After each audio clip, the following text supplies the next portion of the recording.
अस्सलाम वालेकुम जी। तो आज हम जो है वो स्टार्ट करने वाले हैं क्लास 9 मैथमेटिक्स आर्ट्स ग्रुप का जो है वो एक्सरसाइज 1.2 जो है वो हमने करनी है। इससे पहले हम इसकी देख लेंगे कि इसकी जो है वो रियल लाइफ प्रॉब्लम्स ये एग्जांपल्स हैं, ये आप देख सकते हैं, जिसे आप बातों वाले सवालात कहते हैं, इनको कैसे सॉल्व करते हैं। और इन्होंने कुछ एग्जांपल्स दी हुई हैं, 3 तो ये एग्जांपल्स हैं और 2 एग्जांपल्स जो हैं वो यहाँ पर भी थी, जो कि हमने लास्ट टाइम कहा था कि हमने इसमें करेंगे। तो ये सिंपल सा है। अच्छा, पहले हम यहाँ से ही स्टार्ट कर लेते हैं। तो उसने कहा जी कि इफ़ देयर आर 800 कार, अगर 800 गाड़ियां हों in the parking and 80% of them are Pakistani made, find the number of Pakistani cars. तो इसने कहा पाकिस्तानी कार्स कितनी होंगी अगर 800 में से 80% जो हैं वो पाकिस्तानी मेड्स हैं। तो इसके लिए सिंपल सा ये बातों वाले सवाल होते हैं, वो आप यहाँ पर भी देख सकते हैं। तो इसको हम सिंपल सा सॉल्व करने की कोशिश करते हैं। तो यहाँ पे आपने वो बिल्कुल पूरी बातें लिखनी होती हैं, स्टेटमेंट्स लिखनी होती हैं। तो यहाँ पे हम लिखेंगे total number of cars is equal to 800। अच्छा जी, उसके बाद उसने कहा है जी कि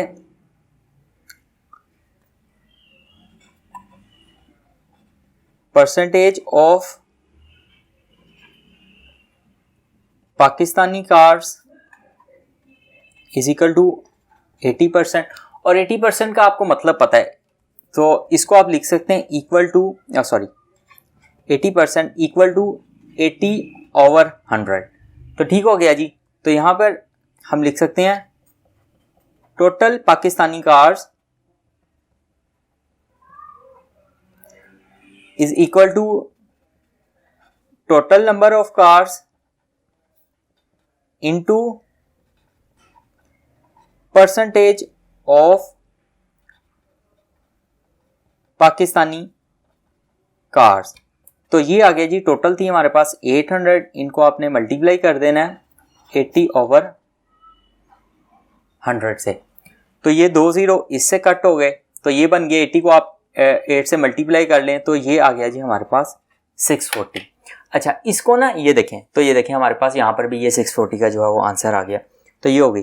अच्छा, यहाँ पर आप ना एक और काम कर सकते हैं। सो फॉर एग्जांपल आपने कहा टोटल नंबर ऑफ कार्स, कोई रिलेटेड कोई, इसको आप लिख सकते हैं is equal to TC total cars, और परसेंटेज ऑफ पाकिस्तानी कार्स को आप लिख सकते हैं PP। इसका फायदा क्या होना था, और इसको आप लिख सकते हैं TP। ये कोई सेम ना लिखिएगा, मिलते जुलते, कि टोटल पाकिस्तानी कार्स और परसेंटेज ऑफ पाकिस्तानी कार। तो जब आपने ये यहां पर लिखना था ना ये, तो इसको आप आसानी से लिख सकते थे equal to total number of cars की बजाय आप लिख सकते थे TC multiply by percentage of Pakistani cars PP। तो कुछ ऐसे करके लिख सकते थे, जिस वजह से आपका फार्मूले में बार बार ये जो लंबी लंबी स्टेटमेंट्स लिखना है ना, ये वाला काम आपका आसान हो जाए। तो ये वाली जो है वो पहली एग्जांपल होगी। दूसरी एग्जांपल उसने दी हुई है जी कि मेरे ख्याल से मैं ना इसको ऐसे कर लेता हूँ। अच्छा जी, दूसरी एग्जांपल उसने दी हुई है if 4 out of 5 of the students in a school have away for a holiday, यानी कि 4/5 स्टूडेंट्स जो है वो हॉलीडे पे हैं। How many in every 100 have been on holiday. ठीक हो गया जी। तो ये उसने आपको फ्रैक्शन दी हुई है, और फ्रैक्शन से आपने क्या निकालना है, फ्रैक्शन से आपने परसेंटेज निकालना है। तो इसको आप लिख सकते हैं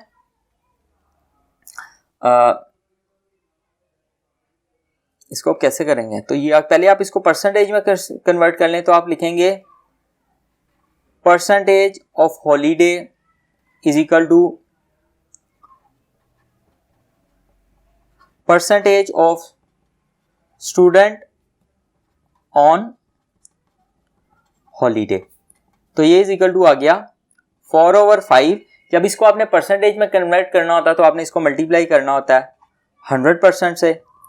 तो ये हमारे पास आ गया, इसको ये आ गया 20, तो ये आ गया 80%। ठीक हो गया जी। अब आपने यहाँ पे लिखना है कि 100 में से कितने, तो सिंपल सी बात है, ये तो डायरेक्टली नजर आ रहा है, आप डायरेक्टली कर सकते हैं कि ये आ गई परसेंटेज। तो आप लिख सकते हैं कि 4/5 of the students means 80 out of every 100 on holiday। तो इस स्टेटमेंट को आप जिस तरीके से अपने अल्फाज में लिखना चाहे वैसे लिख सकते हैं, और यहाँ पर भी जो है वो उसने कुछ इसी तरीके से सॉल्व की है। अब हम तीसरी एग्जांपल पे आ जाते हैं। तीसरी एग्जांपल ये है कि if 56% of the house of a colony have a car, what percentage of houses do not have a car. अच्छा, इससे पहले ना एक बड़ी खूबसूरत एग्जांपल है, उसने कहा जी if we are given 1% out of 2, अगर आपको 2 में से 1% गिवन है तो आप दूसरी जो है वो निकाल सकते हैं। कैसे? मतलब ये कि इन दोनों को सब्ट्रैक्ट करके वो ये देख लेते हैं। तो यहां पे हम लिख सकते हैं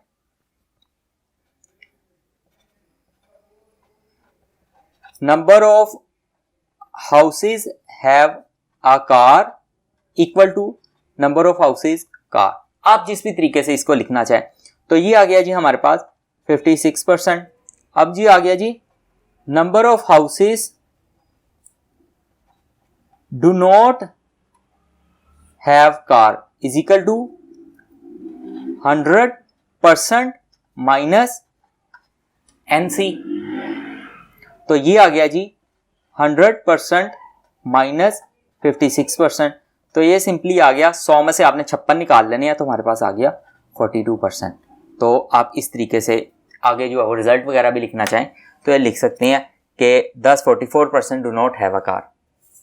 अब एक एग्जांपल रहती थी पुराने वाली, उसको भी हम देख लेते हैं। तो यहाँ पे दी हुई थी। अच्छा जी, तो ये एग्जांपल है एक एग्जांपल 2 जो कि पहले वाली यानी कि एक्सरसाइज 1.1 के साथ इन्होंने दी हुई थी और ये बड़ी अच्छी है। उसमें कहा जी Aslam scored 35 marks out of 50 in English.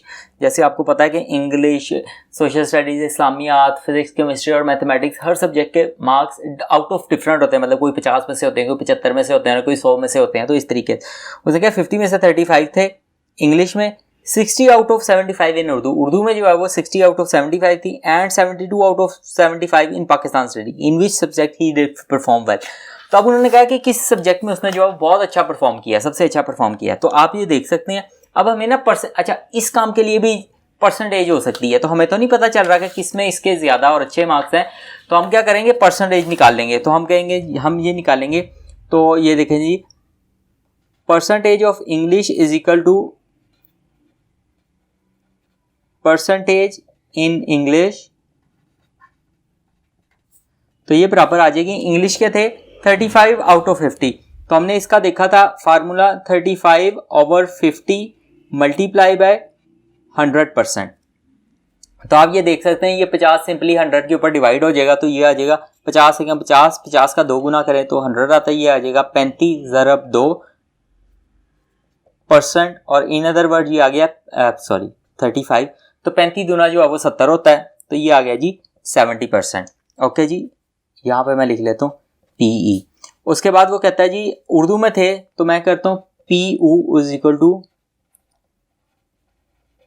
Percentage in Urdu. तो percentage in Urdu is equal to आ गया जी, उसने कहा जी 60 आउट ऑफ 75। तो ये आ गया जी 60/75 मल्टीप्लाई बाय 100%। तो ये बराबर आ गया जी। अब आपको पता है यहाँ पे कुछ डिवीजन, ये 25 तिया 75 होता है। तो 25 तिया 75 और 25 चौके 100। तो यहाँ पे आ गया 3 और 60 पे जो है वो 3 डिवाइड हो जाता है। 3 एकम 3, 3 दूनी 6 और 20। तो ये आ गया जी 20 मल्टीप्लाई बाय 4% और इजिकल टू ये आ गया जी 80%। और हम देख लेते हैं तीसरा कौन सा सब्जेक्ट था जी, Pakistan study. Percentage Pakistan studies is equal to percentage in Pak studies equal to आ गया जी 72 आउट ऑफ 75 मल्टीप्लाई बाय 100%। तो ये हमारे पास आ गया। इसके साथ साथ आपने ये ऐसे लिख लेना। तो PPS इक्वल टू आ गया। अब ये देखें, ये तो हमें पता चल गया ये एग्जैक्टली कैसे चला जाएगा। 25 तिया 75 और 25 चौके 200। तो 72 3 पे जाता है या नहीं जाता, हम इसको डिवाइड करके देख लेते हैं। यहाँ पे आ गया 72 और यहाँ पर आ गया 3, 3 दूनी 6 12 और 3 चौके 12। तो ये आ गया जी 24 मल्टीप्लाई बाय 4%। तो 24 को 4 से मल्टीप्लाई कर लें, 24 24 24 24, 4 4 4 4 3 12 4 को 16 16, एक जो कैरी आ गया 2 2 4 2 6 2 8 और 1 9, ये आ गया 96। तो 96%। तो अब हमने क्या निकालना है, best performed equal to max of PE, PU, PPS, तो ये बराबर आ गया।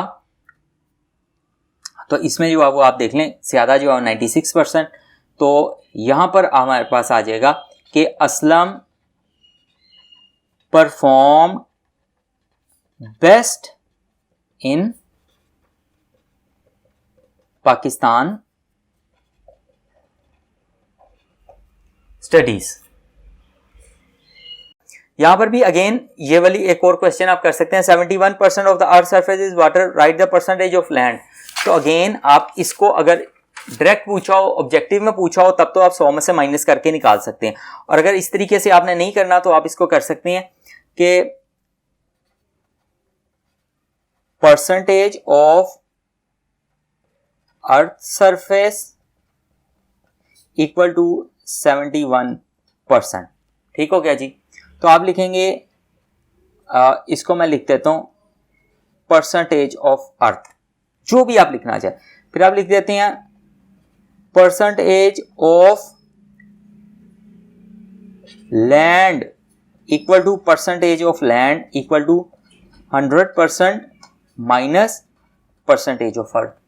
तो ये सिंपली आ गया 100% माइनस 71%, तो ये आ जाता है हमारे पास 29%। ठीक है, कैसे आया? 100 में से आपने निकाला 71, ये 10 को काटा, यहाँ पे आ गया 9। ओके, आपको मैं बच्चों की तरीके से 100 और इसमें से हमने माइनस कर रहे हैं, तो ये 1 यहाँ से खत्म हुआ, 0 आ गया और इस 0 की जगह पे आ गया 10। ये 10 यहाँ से कटा और यहाँ पे आ गया 9 और इसने 1 इसको हासिल दे दिया, तो यहाँ पे आ गया 10। 10 में से 1 निकाले 9, 9 में से 7 निकाले तो बाकी आ गया 29। तो कुछ इस तरीके से आप कर सकते हैं। तो अभी जो है वो आगे हम करेंगे, हमारे पास जो एक्सरसाइज है, सॉरी एक्सरसाइज नंबर 1.2 की ये वाले क्वेश्चन, तो वो हम नेक्स्ट वीडियो से स्टार्ट करते हैं। बाकी इस वीडियो के लिए इतना ही। अपना बहुत सा ख्याल रखिएगा, कोशिश करें दूसरों के लिए आसानियाँ पैदा करें। इंशाअल्लाह ताला आपका रब आपके लिए ज़रूर आसानियाँ पैदा करेगा। अस्सलामु अलैकुम।